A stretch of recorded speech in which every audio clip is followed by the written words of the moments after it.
Can y'all see over me? I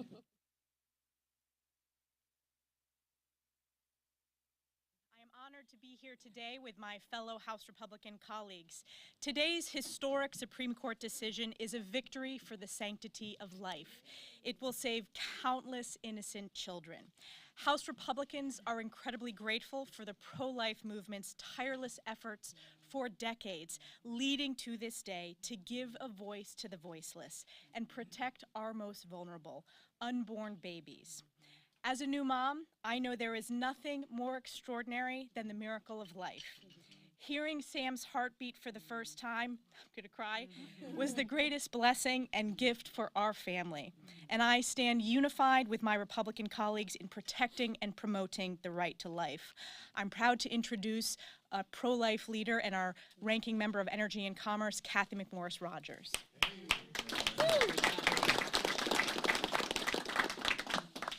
First of all, I thank God for this day.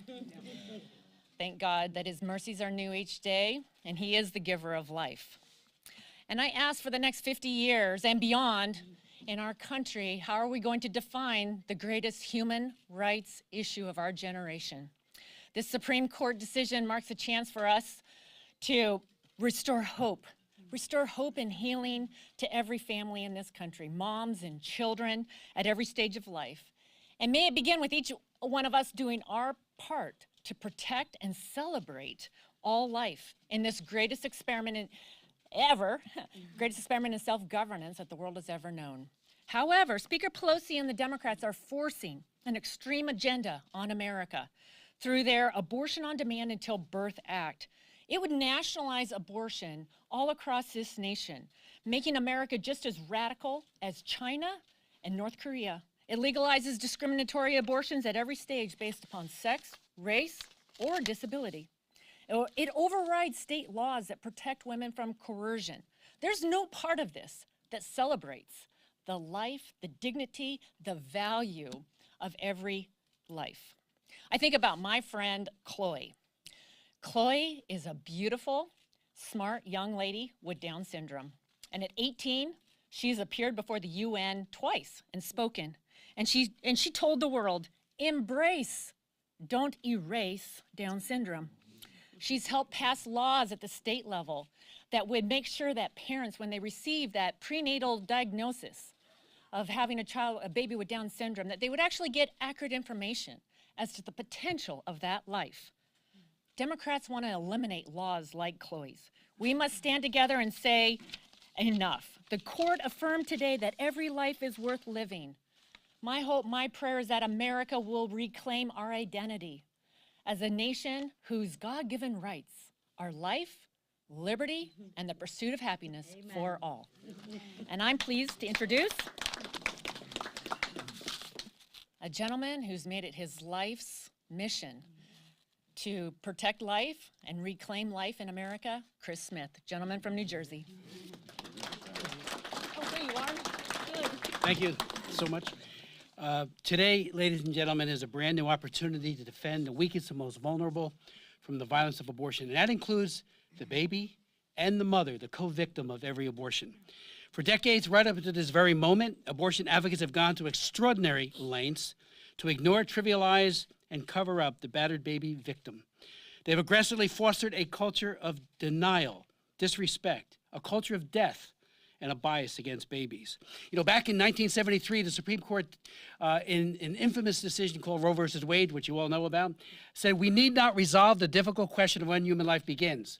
They sidestepped it and then legalized abortion throughout pregnancy. Justice Byron White at the time called that an exercise in raw judicial power. The Alito majority opinion issued today, just a couple of hours ago, at long last recognizes the need for elected representatives at the local and federal level to take the action about abortion. Hopefully it'll be on the side of protection, but as Kathy McMorris Rogers said a moment ago, there is a bill pending right now that is an existential threat to the lives and dignity of unborn children. It would allow abortion right till birth and would eviscerate every single modest pro-life policy from from women's right to know laws to parental notification statutes throughout the entire country. It passed the House last September. Every one of us voted and spoke against it, and it's pending in the Senate. So while this is a major step forward, it also means that we're in an area where we've got to fight even harder to defend these innocent children. And again, as I think all of you know, with ultrasound, the visibility of an unborn child is more apparent than ever before. The other side says it's not a human being. Well, what is it that you're watching? When mothers give birth to a new baby, long before that, what are the pictures that are on the refrigerator? The pictures of the ultrasound of that unborn child. Birth is an event that happens to each and every one of us. It's not the beginning of life, and we want to protect all life from womb to tomb. Thank you. It's my honor to introduce Ann Wagner, who's the prime sponsor of the Born Alive Act. Ann. Thank you. Thank you. Yes, I am. I'm Ann Wagner, and I represent Missouri's 2nd Congressional District. And I will say today, as a mother and a grandmother, I am so incredibly grateful and gratified that the Supreme Court has finally overturned Roe versus Wade. This is an historic moment for families, for mothers, and for the precious unborn children who cannot protect themselves. Today, we do give voice to the voiceless. I have always been clear that every child deserves a chance to live. I will always stand for life. And I am hopeful that the state legislatures across the country will take action and swiftly pass protections for our vulnerable babies. The Democrats' radical pro-abortion agenda has been forced on Americans for far too long, nearly 50 years. Democrats, as has been stated in the U.S. House and Senate, support abortion on demand up to the moment of birth and even the minute after, at taxpayers' expense. That position is simply unconscionable and incompatible with the views of most Americans. This decision is a victory for the pro-life movement and for the generations of Americans who never gave up hope. People like my mother-in-law, Loretta Wagner, who started this in 1973, founded Missouri Right to Life, a pregnancy center called Our Lady's Inn, the March for Life on the state capitol, helped write the Hyde Amendment with Henry Hyde. It is generations of Americans who are so happy that that they never gave up hope. That's what I would say, that the Supreme Court would do what is right and return this issue to the states. It will save countless innocent lives. We are entering a new era of freedom for the unborn, and I am proud to have always been on the side of my pro-life brothers and sisters who stand here with me today and all across America. We always knew we would realize true freedom for all Americans. I thank you, and it is my pleasure and my honor to introduce a pro-life advocate, gentlelady from Minnesota, Michelle Fischbach.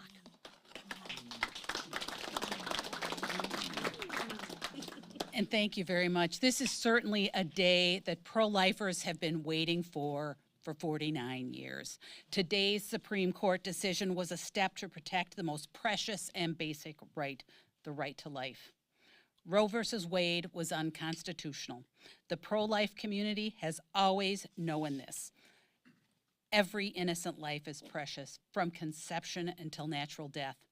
But for nearly 5 decades, abortion has remained one of the biggest tragedies of our nation. Roe put judges in charge of abortion policy, imposing laws legislated by unelected judges that left Americans with no voice. Now, the American people will be able to decide the issue of abortion through their elected officials.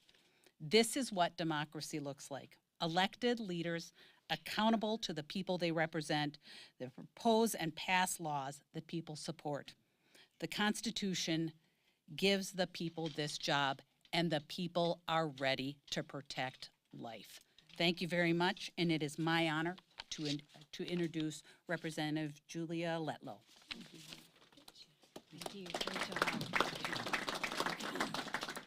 I want to begin today by recognizing the historic significance of this one moment in time. Today's ruling is an answer to prayers and a shining beacon of hope for the American people. We are here because of nearly 5 decades, our strong pro-life advocates never wavered in their commitment for life. This journey has had many, many ups and downs, but they never gave up. Their faith and perseverance has been our movement's guiding light. We are here today because of them. This is their day, their victory, one I never thought I would see in my lifetime, and our country owes them a tremendous debt of gratitude. When we talk about what we have fought for, it is this simple truth: every soul is precious and deserves life. As a mom, I can tell you the bond that grows between you and your child over those 9 months is a sacred miracle. It is something you feel in every moment, from the second you find out you're expecting to months later when you watch your precious and innocent child take those first beautiful breaths. While today is a monumental win for the unborn, I would like to note that being pro-life is about more than saving a child's life. It's a commitment to supporting our mothers. As policymakers, we must work together to bring forward legislation that helps families build nurturing home environments where children thrive and build healthy and happy lives. In today's ruling, the Supreme Court made the right decision by moving this debate to where it belongs, in the hands of the people's representatives. And while we know that much work lies ahead, let us take this moment and honor this history that we are witnessing in our own moment in time. Years from now, we will tell our children and grandchildren about the day when the United States finally and firmly stood for life. Thank you, and I yield to my new member, Representative Mayra Flores from Texas. Hallelujah. I woke up this morning praying for this, and I never thought that it would happen. This was a big win, not only for South Texas, because we are pro-life, somos pro vida, but it's also a big win for our country. If we want to see real change in bringing crime down, we need to raise a generation to respect life in the womb.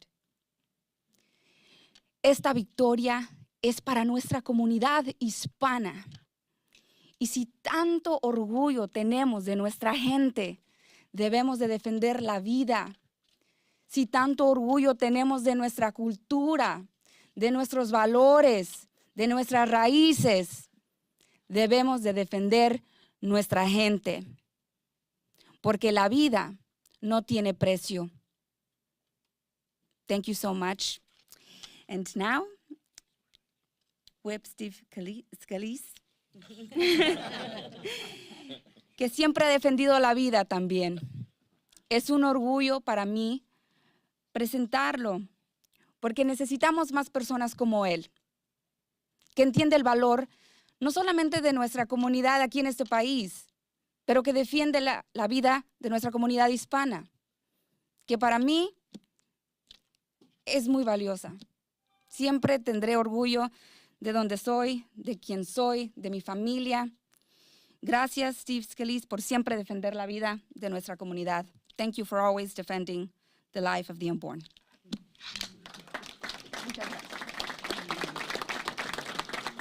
Thank you so much, Mayra. What an historic day this is, and what a great victory for life. And it's not just a victory for life, it's a victory for millions of people who have been part of this pro-life movement for decades, who have gone to state legislatures, who have gotten involved in the political process, who've prayed, and prayers were answered today. The decades of work is celebrated today, but the work just begins now to go and protect life even more, because the Supreme Court's decision overturning Roe v. Wade correcting that flawed decision, finally allows states and Congress to protect life in ways that we never were able to for the last 50 years. That debate was silenced during the years Roe v. Wade was the law of the land, but that debate just begins again in so many places in this country. You know, one of the most inspirational days of the year is the March for Life. It's a day where thousands of young people come to Washington, not to cause violence, but to celebrate life and to pray and work that we can end abortion in this country. Because for many of them, the first picture they have of themselves is in their mother's womb. And so when we celebrate this victory, I think back to 2006 when I was a state representative in Louisiana, and I co-authored a law that I wondered if I would ever see implemented. That law says if Roe v. Wade is overturned, then abortion would end in Louisiana. It was signed by our Democrat governor, Kathleen Babineau-Blanco. Because you see, life across this country has been a bipartisan battle. People in the pro-life movement have been bipartisan. When you see the debate up here, unfortunately, it's become partisan because the far left has tried to shut down this debate. But in so many states, Republicans and Democrats come together to support life. And I'm so proud to say that right now, in my state, that law from 2006, even strengthened by recent actions, will now become law today.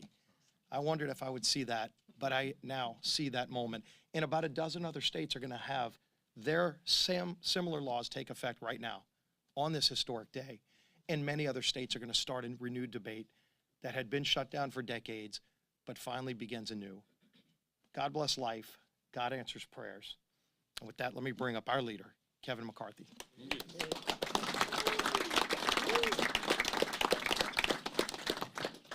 Only a few of us are speaking today, but I hope you acknowledge everyone who's standing behind us. I hope you acknowledge everybody who's sitting at home, saying the exact same words that we are. You know, today's Supreme Court decision in Dobbs is the most important pro-life ruling in American history.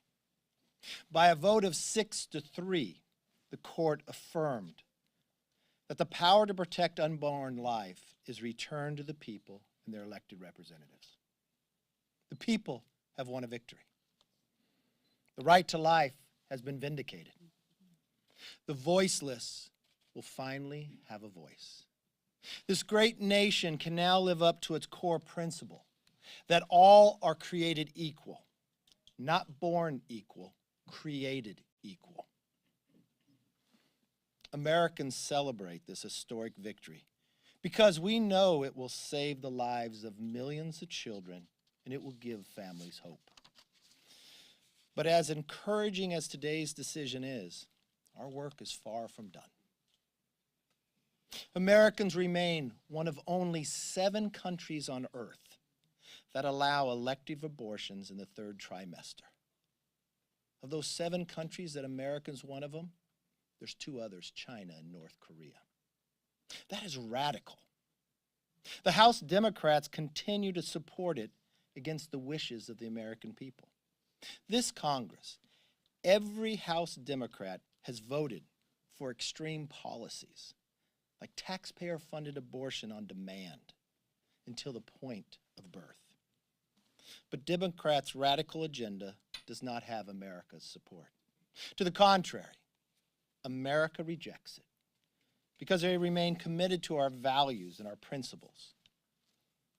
The Supreme Court was not bullied by the far-left mob. Threats of violence against the justices did not win. And the truth is, pro-life Americans are not planning a night of rage. The reaction to this principled decision by the court, it must be peaceful. And the DOJ must step up to protect our justices, their families, churches, and pro-life pregnancy centers from unprovoked violence. To the DOJ, do not be silent. Do not stand back and uphold the rule of law. We live in a country that is based on the dignity of all human life. With that, we'll take some questions. Yes, ma'am. Leader McCarthy, Justice Thomas, as part of this ruling, has said that he wants to revisit things like the Supreme Court's decision on gay marriage and contraception. What do you all say to that? The Supreme Court is a different branch of government. They can look at whatever comes before them. I just know in what we are doing and what we have today is that life matters. That for so many years, life has stood up. But would you all support Yes, those ma'am. decisions being revisited? The Supreme Court is a separate branch of government. They take their positions, yes. If you were Speaker and House Republicans win the majority, what are some of the abortion bills that you would put on the floor? Well, first and foremost, I believe in saving every life possible. Look at what we have done. Hyde Amendment, but more importantly, look at what the Democrats have done. For decades, that was a bipartisan position. Why did this new radical agenda, when the Democrats took the House, the Senate, and the White House, even the President Biden, who had supported that, removed that? You look at Ann Wagner's bill. And when you look at what we can do, we will continue to look wherever we can go to save as many lives as possible. Yes. Leader, you touched on this a little bit, but current laws are still in place right now where the Attorney General is just not doing anything about it and playing politics. What would you want to tell him specifically? I would tell him in less than 140 days, things are going to change here. And he will have now a Congress that will call him up. He will now have the ability of a Congress to have oversight. He will now have a Congress that will hold him accountable. Thank you all, and most importantly, to America. I continue to pray, one, for the safety of everyone, but more importantly, we now have a voice for all life. Thank you and God bless.